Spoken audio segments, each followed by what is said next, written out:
पहले हम एक नई फाइल बनाएंगे। फाइल पे क्लिक करने के बाद यहाँ पे हमें न्यू फाइल मिलेगा।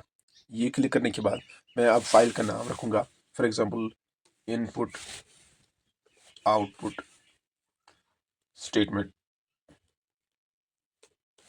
.py का मतलब होता है कि ये एक पाइथन फाइल है। उसके बाद जब मैं एंटर करूँगा तो ये मुझे बोलेगा कि कहाँ पे सेव करनी है। तो यहाँ पे मैं क्रिएट करूँगा फाइल और उसी फोल्डर में ये सेव रहेगी जो मैं यहाँ पाथ सेट करूँगा। ठीक है, तो इस तरीके से चलो मैं अगर क्रिएट फाइल करूँगा तो इस तरीके से क्रिएट फाइल हो जाएगी। फॉर एग्जाम्पल मेरे पास एक फाइल है इनपुट आउटपुट स्टेटमेंट, ये मैंने क्रिएट की। तो ये मेरे पास एक फाइल आई इनपुट आउटपुट स्टेटमेंट .py। तो अब मुझे यहाँ पे इनपुट एंड आउटपुट स्टेटमेंट सीखना है। इनपुट स्टेटमेंट पहले सीखते हैं। हमने लिखा था इनपुट स्टेटमेंट के लिए इनपुट एंटर योर नेम, यहाँ पे यूज़र अपना नाम देगा, लेकिन मुझे यहीं पे सोचना है कि वो नाम में मुझे किसी चीज़ में रखना है। तो इसलिए मैं एक वेरिएबल क्रिएट करता हूँ, फॉर एग्जांपल एन मेरे पास एक वेरिएबल है और एन में वो सेव हो जाएगा। इनपुट एक फंक्शन है, एंटर योर नेम डिस्प्ले हो जाएगा और यहाँ पे जो यूज़र नेम देगा तो वो एन में सेव हो जाएगा। उसके बाद मैं यहाँ लिख सकता हूँ एंड जो मैसेज मुझे डिस्प्ले करानी होगी तो वो मैं डबल कोटेड में रखूँगा, जैसे ऊपर वाले केस में मैंने रखा योर नेम इज़, आपका नाम क्या है, कामा करके उस वेरिएबल का नाम जिसमें मैंने सेव रखा था। ठीक है, तो अब देखिए इसको मैं एग्जीक्यूट करूँगा। इस स्टेटमेंट इन दोनों स्टेटमेंट्स को रन करूँगा तो यहाँ पे बटन है रन वाला ऑप्शन। तो ये देखिए मैंने रन किया तो यहाँ से आया एंटर योर नेम।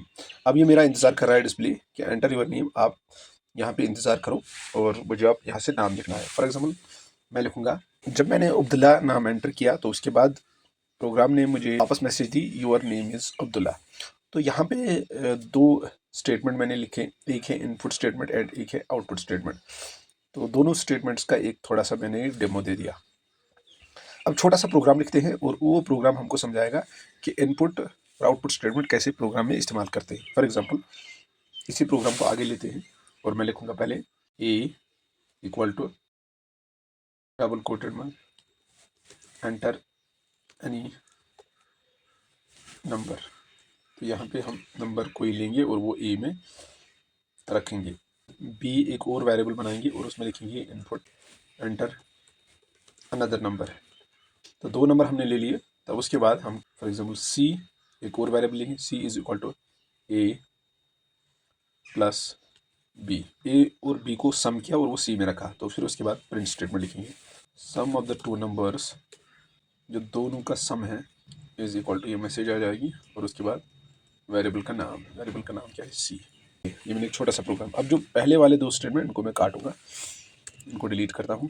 ठीक, प्रोग्राम में थोड़ा सा चेंज करता हूँ। मैंने यहाँ ए और बी लिखा था डायरेक्ट, लेकिन मैं इनको थोड़ा सा चेंज करता हूँ। मैं इनके सामने इंट लिखूंगा। मैंने इसे कहा कि A as an integer value है, B as an integer value है।